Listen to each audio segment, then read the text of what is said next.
miramos con horror en septiembre 11 del 2001 mientras las Torres Gemelas del Centro de Cambio Mundial en la ciudad de Nueva York fue destruida por un ataque terrorista.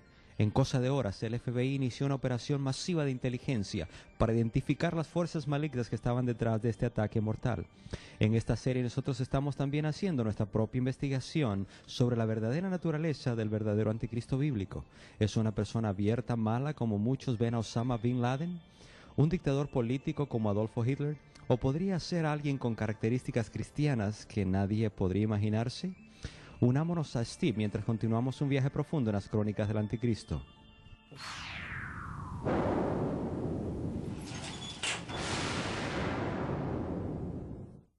Muchos de ustedes saben que mi nombre es Steve Wohlberg.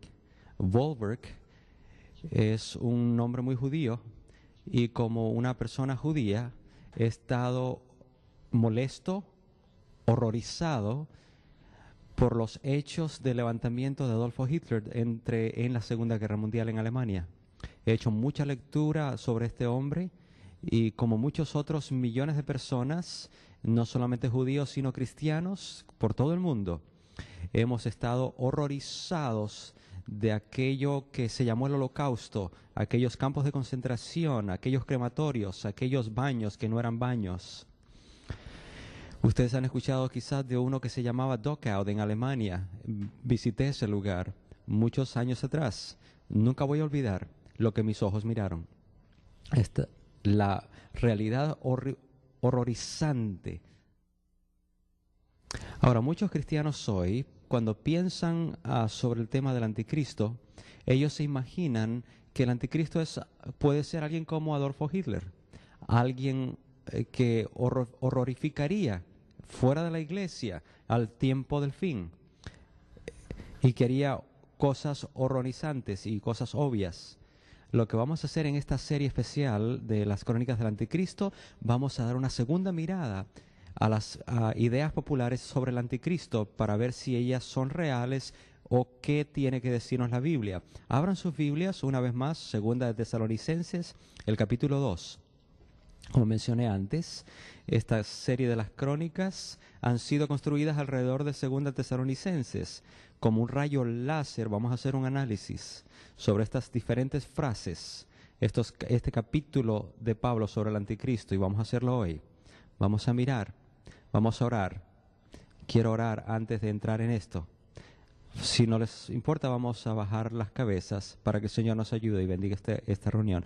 Padre, venimos a ti en el nombre de Jesús, tu Hijo, y pedimos que tu Espíritu esté con nosotros, que hagas este tema sencillo y que uses este tema alrededor del mundo para dar luz a mucha gente preciosa, para dar más claridad acerca de Jesús en la Biblia, en el nombre de Jesús. Amén.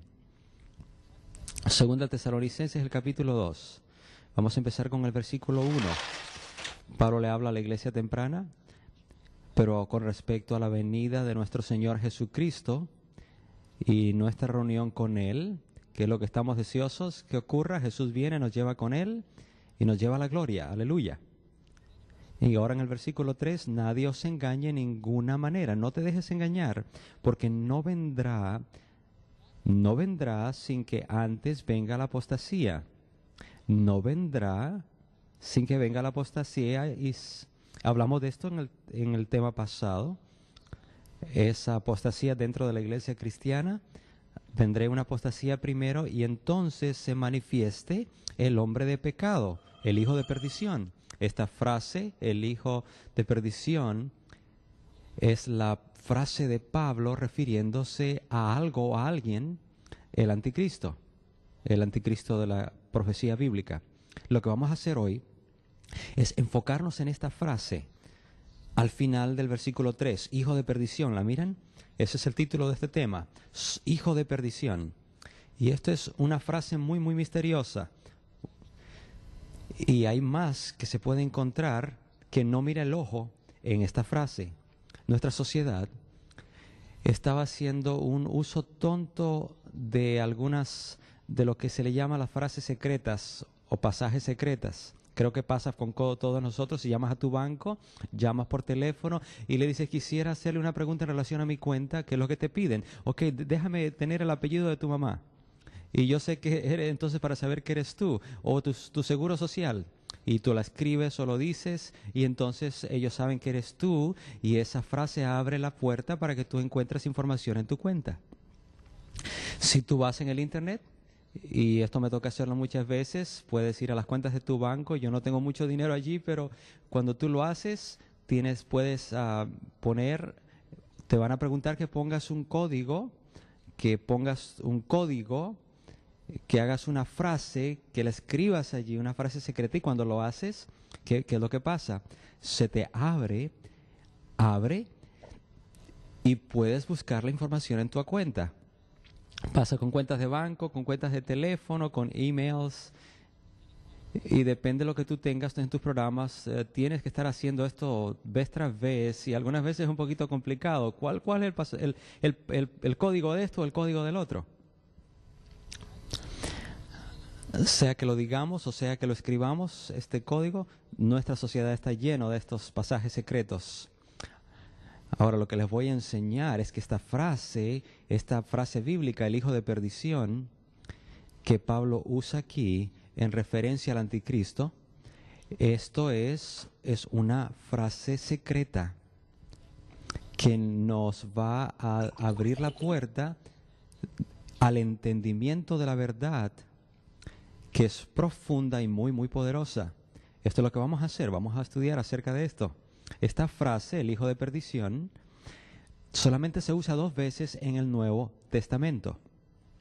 Una de esas veces es por Pablo aquí, en referencia al anticristo, pero hay otra ocasión, y eso es en el libro de Juan. Ahora, este es el gran Juan, en el libro de Juan, el capítulo 17, el versículo 12, Jesús le está hablando a su Padre durante su vida, al final de su vida, y le está orando alrededor a sus discípulos, a esos preciosos discípulos, y le dice: cuando estaba con ellos en el mundo, yo los guardaba en tu nombre. A los que me diste, yo los guardé, y ninguno de ellos se perdió, sino ¿quién? El Hijo, el Hijo le llama el hijo de perdición. ¿A dónde acabamos de leer esto? En 2 Tesalonicenses 2, el versículo 3. Esa es la frase que Pablo usa en referencia al anticristo. Cuando Jesús, esta es la única otra vez que se menciona en el Nuevo Testamento, cuando Jesús la usa, esta frase, hijo de perdición, ¿a quién se estaba refiriendo? Sí, estaba hablando acerca de Judas. Estaba hablando de Judas Iscariote. ¿Y quién era Judas Iscariote?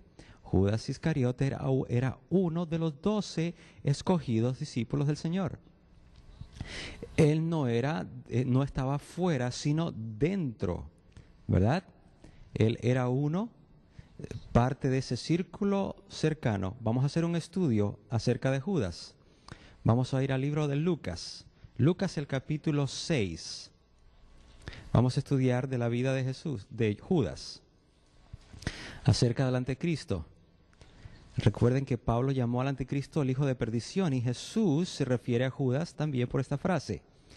Así que vamos a hablar de la vida de Judas y aprendemos muchas cosas del anticristo, muchas cosas impresionantes. Lucas capítulo 6, versículo 12 al 16. En aquellos días él fue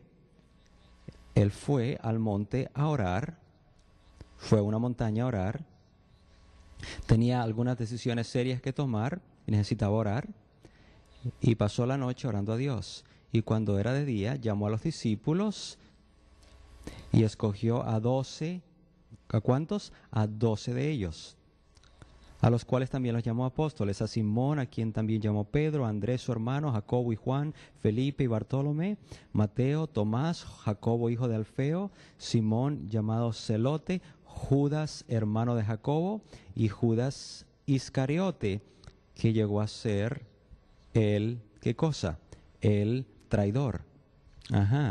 Judas, uno de los 12, fue escogido por el Señor dentro de ese círculo cercano ese círculo especial, ese fue el que últimamente llegó a ser el hijo de perdición, que también dice significa destrucción. Vamos a seguir adelante, ahora vamos a ir a Mateo, el capítulo 10. Vamos a seguir haciendo aquí un poquito de estudio de este hombre. Este querido hombre que se convirtió en alguien malo. Mateo 10. Judas era uno de los 12. Estaba en ese círculo. Capítulo 10, versículo 1. Nos dice algo increíble en relación a este hombre que llegó a ser un traidor. Entonces, llamando a sus 12 discípulos, ¿qué les dio? Les dio autoridad sobre los espíritus inmundos. Poder de Dios, poder que vino del cielo, poder de Dios, del Señor. Poder en contra de los espíritus inmundos para que los echasen fuera y para sanar toda enfermedad y toda dolencia. ¿Dios no es bueno? Servimos a un Dios amoroso, un Dios que nos ama y que Él quiere tocar nuestras vidas. Él en los tiempos de la Biblia quitaba enfermedades, quitaba dolor, quitaba tristeza, quitaba amargura, soledad. Él nos ama y hoy es el mismo Salvador. Él me ama a mí. Y cuando Judas estaba con los otros 11 discípulos como uno de los 12, cuando el poder de Dios vino a los 11, ¿quién estaba también? ¿Qué creen que pasó con Judas? Él también consiguió el poder. Judas compartió el poder del Señor. Judas fue un canal del Espíritu de Dios. Judas fue un canal del amor de Dios, ¿verdad? Él tocó a las personas y fueron sanadas en el nombre de Jesucristo. Esto es increíble, pero es cierto. Vamos a seguir adelante. Ahora vamos a un texto tremendo. Lucas 22:3. Con costo vas a creer este versículo. He hecho mucho estudio acerca de este tema y estoy impresionado. Mientras más leo mi Biblia, es como cuando uno escribe una frase y Dios abre las puertas y entra luz en la mente de la persona. Y he mirado cosas que antes no miraba. Algunas veces me pongo tan emocionado que con costo puedo esperar para compartirlo. Y estoy deseoso y gracias que lo puedo compartir con ustedes. Esto es una respuesta a mis oraciones. Estar aquí y tener la oportunidad de abrir la palabra de Dios y compartirla con ustedes. Muy bien. Lucas 22, el versículo 3. Y este es un tremendo versículo. La Biblia dice, y entró Satanás, ¿dónde? En Judas, por sobrenombre Iscariote, el cual era el uno del número de los 12. Aquí está uno de los escogidos discípulos, un seguidor de Jesucristo, compartiendo el poder de Dios, un canal de sanidad por la gracia del Señor. ¿Y qué pasa con este hombre en este versículo? La Biblia dice que Satanás entra en él. Satanás tiene la habilidad de entrar dentro de las personas, aún de personas que reclaman ser seguidores de Jesús. Y esto es lo que pasa aquí en este pasaje. Ahora, lo que nosotros estamos leyendo aquí es que este hombre, el hijo de perdición, no es alguien que está fuera de la iglesia, no está fuera del cristianismo. Él es alguien que está adentro. Un punto importante. Mientras tú continúas leyendo, te vas a dar cuenta que lo que va a ocurrir. Vamos a seguir adelante. Ahora vamos al versículo 14. Versículo 14 está hablando de la última noche antes de que Jesús muriese.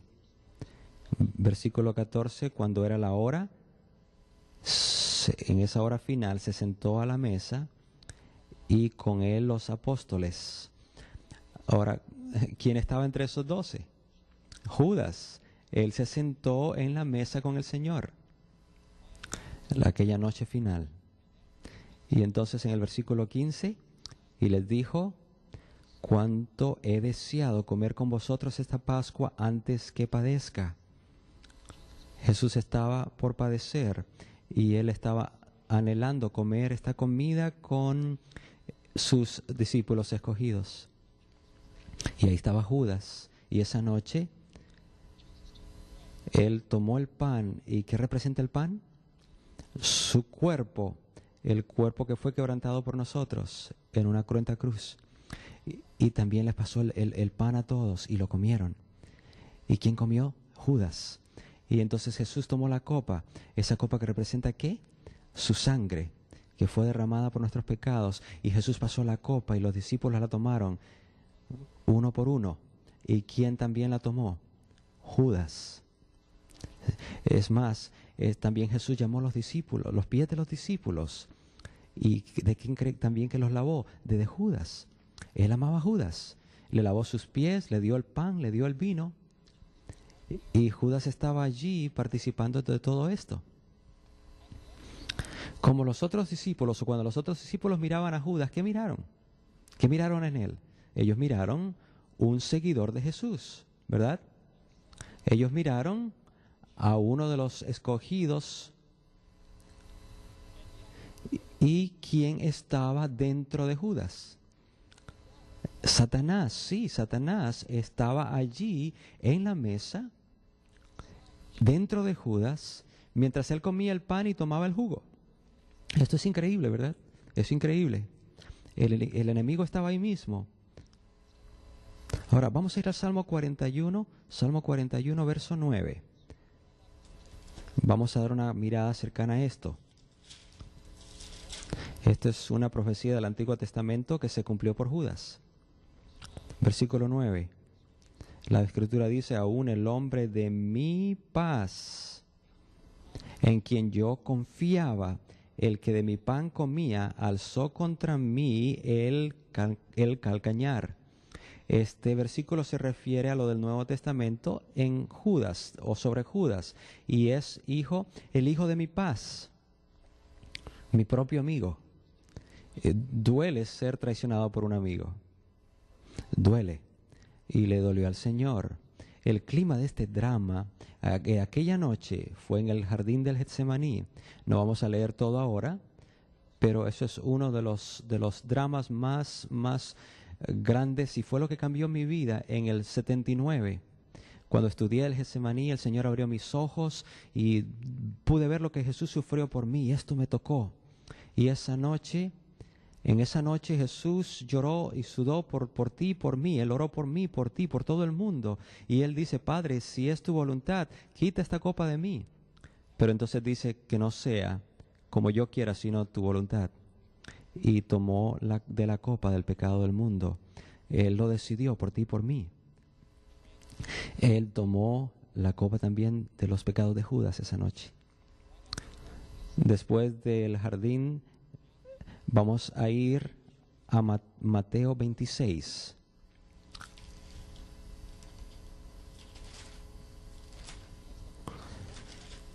Mateo 26, versículos 47 al 50. Después de que Jesús ora 3 veces en el Getsemaní y suda sangre y agoniza por los pecados del mundo. Y yo no creo que Él oró por ti, por mí, con nombre específico, pero estábamos en su corazón. Tú estabas en su corazón como lo estaba yo. Él nos conoce muy bien. En el versículo 47, mientras todavía hablaba, le estaba hablando a sus discípulos, vino Judas, uno de los 12, y con él mucha gente con espadas y palos, de parte de los principales sacerdotes y de los ancianos del pueblo. Y el que le entregaba les había dado señal diciendo: al que yo besare, ese es prenderle. Y enseguida se acercó a Jesús, ¿y qué le dijo a él? Judas dijo: esto es poderoso, que el Señor abra nuestros ojos a esto. Judas dijo, y puedo con costo creerlo: salve, salve, maestro. Las palabras que estaban viniendo fuera de su boca eran palabras buenas. Él estaba diciendo por sus palabras que estaba honrando al Señor. Salve maestro, y le besó. Ahora, un beso supuestamente es una expresión tierna, de afección entre dos personas, y es muy, muy especial. Michael Card tiene un himno que dice: ¿por qué tiene que haber un amigo que decidió traicionar a Jesús? ¿Por qué tiene que haber un beso que no fue lo que un beso debe de ser? ¿Por qué un amigo tiene que traicionar a un amigo? Un extraño nada tiene que hacer. Solamente un amigo puede venir tan cerca como para causar tanto daño. Y Judas besó a Jesús, que es algo bueno, es una expresión de amor. Y él dijo: salve maestro, que eran las palabras correctas, las palabras correctas. Pero lo que realmente estaba pasando dentro de Judas era Satanás, el mismo Satanás, ¿no es cierto? Es un pensamiento increíble. En medio de las expresiones de lealtad y alabanza estaba Satanás mismo, detrás de una máscara de cristiano. ¿Miraron eso? Satanás detrás de una máscara de un cristiano. Eso era lo que estaba pasando con Judas, el hijo de perdición. ¡Wow! Dejen que ese pensamiento profundice en sus almas. Déjenme preguntarles, ¿qué es más difícil? ¿Qué es más difícil? ¿A alguien como Adolfo Hitler, que abiertamente hizo guerra contra el mundo, que a todo el mundo sabe que ese era un hombre malo? ¿O alguien como Judas, que decía ser un seguidor de Jesús y le besó, pero que era un canal de Satanás para poner a Jesús en la cruz? ¿Qué es más duro? ¿Alguien como Hitler o alguien como Judas? Déjenme preguntarles, ¿quién de estos tiene una descripción mejor del anticristo bíblico, ¿El anticristo bíblico será alguien como Hitler, fuera de la iglesia? ¿O quizás el anticristo es alguien como Judas, dentro, que profesa lealtad al Señor y le traiciona al maestro con un beso? La respuesta a esa pregunta está en nuestras Biblias. La respuesta es esta frase misteriosa: el hijo de perdición. Cuando nosotros escribimos esa frase, nuestras mentes pueden alcanzar la verdad. Viene la aceptación, el Espíritu Santo nos muestra la realidad y aprendemos la verdad. Aprendemos la verdad, nuestros ojos se abren y miramos la realidad de lo que la Biblia está realmente hablando. Vamos a ir a 2 de Tesalonicenses, el capítulo 2. Vamos a terminar por aquí. 2 de Tesalonicenses 2. Pablo dice, el versículo 1: pero con respecto a la venida de nuestro Señor Jesucristo y nuestra reunión con Él. En el versículo 3, nadie os engañe en ninguna manera, porque no vendrá cuando Jesús venga sin que antes venga la apostasía dentro de la iglesia y se manifieste el hombre de pecado, el hijo de perdición. El hijo de perdición. El hecho es, la realidad, que el anticristo bíblico no se levanta por fuera o de fuera de la iglesia. El anticristo bíblico, el hijo de perdición, que es un código secreto, una frase secreta para abrir nuestros ojos a la luz, que nos apunta a alguien o a algo, como Judas, alguien dentro, alguien que reclama ser un seguidor de Jesús, pero que últimamente le traicionaría a Jesús con un beso. Amigos, tenemos mucho que estudiar para mirar lo que realmente la Biblia enseña sobre el anticristo. Y yo quiero cerrar esta reunión preguntándoles, ¿tú has alguna vez jugado el papel de Judas en tu vida? ¿Tú has traicionado a Jesús con un beso? Si tú lo has hecho, yo quiero decirte que a pesar de eso Jesús te ama. Y si tú le das tu vida a Él, si tú le das tu corazón, Él va a salvarte por su gracia, te va a perdonar y te va a levantar para llevarte todo el camino al reino de Dios. Esperamos que hayan gozado esta mirada investigadora, uno de los tópicos más intrigantes y sin lugar a dudas uno de los tópicos más controversiales al ser estudiados hoy, descubrir la identidad de este misterioso anticristo. Quiero tomar esta oportunidad también para recordar que toda esta serie está disponible en DVD, VHS, audiocassettes y un libro. Estos tópicos son dignos de compartirse con amigos, miembros de familia o compañeros de trabajo. Llámenos hoy. Cuando usted ordene, siéntase libre de incluir su donación para ayudar a esta serie y a otras similares para que sean puestas al aire en muchos lugares y muchos canales de televisión como sea posible. El tiempo nunca ha sido mejor para compartir al mundo entero lo que la Biblia tiene que decir sobre lo crucial y sobre el tiempo de estos temas. Denos una llamada, aquí está la información que usted necesita.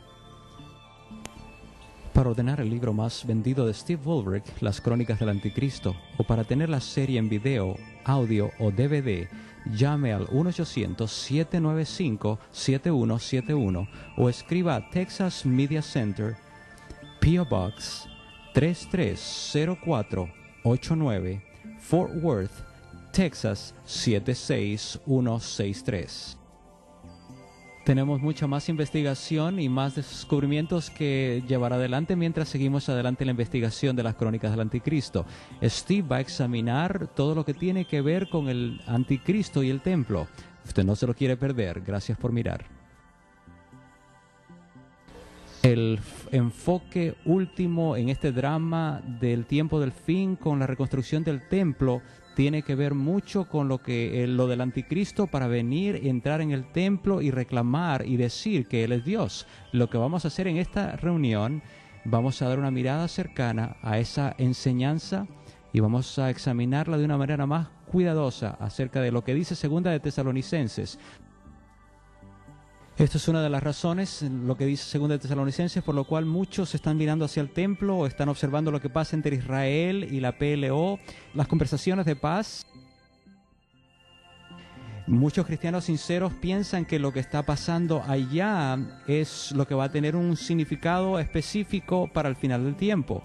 Pero vamos a dar una mirada cercana a la Biblia para mirar qué es lo que Dios realmente nos dice y qué bendiciones podemos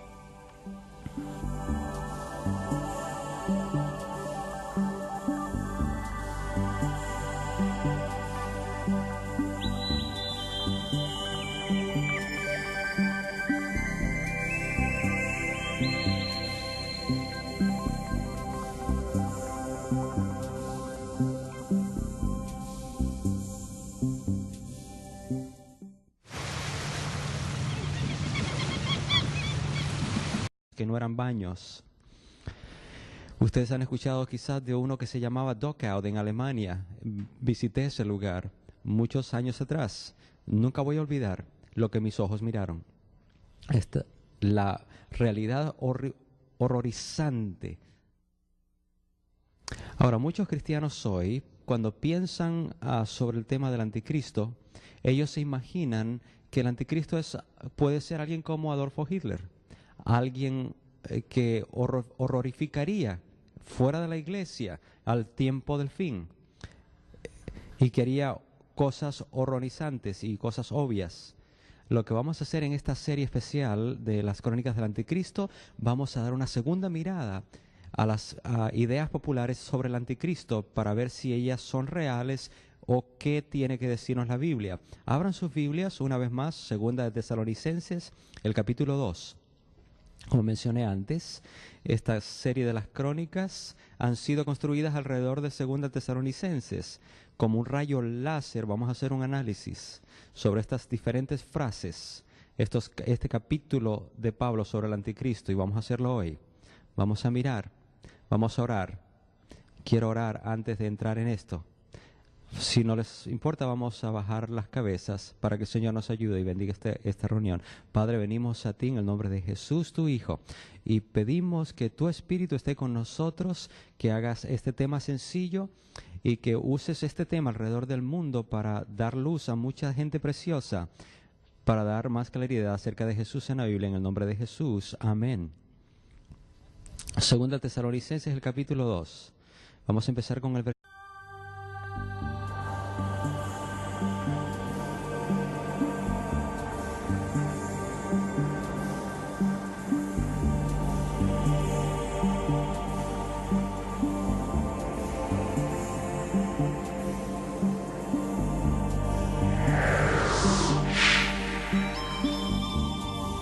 Enter now. Todos miramos con horror en septiembre 11 del 2001 mientras las Torres Gemelas del Centro de Cambio Mundial en la ciudad de Nueva York fue destruida por un ataque terrorista. En cosa de horas, el FBI inició una operación masiva de inteligencia para identificar las fuerzas malignas que estaban detrás de este ataque mortal. En esta serie nosotros estamos también haciendo nuestra propia investigación sobre la verdadera naturaleza del verdadero anticristo bíblico. ¿Es una persona abierta, mala, como muchos ven a Osama Bin Laden? ¿Un dictador político como Adolfo Hitler? ¿O podría ser alguien? Versículo 1. Pablo le habla a la iglesia temprana, pero con respecto a la venida de nuestro Señor Jesucristo y nuestra reunión con Él, que es lo que estamos deseosos que ocurra. Jesús viene, nos lleva con Él y nos lleva a la gloria. Aleluya.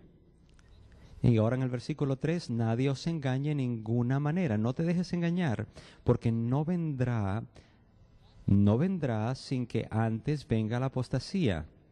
No vendrá sin que venga la apostasía. Y hablamos de esto en el tema pasado. Esa apostasía dentro de la iglesia cristiana.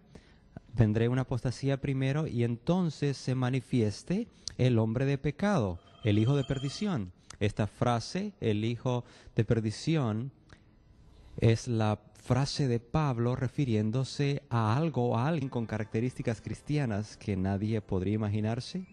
Unámonos a Steve mientras continuamos un viaje profundo en las crónicas del anticristo.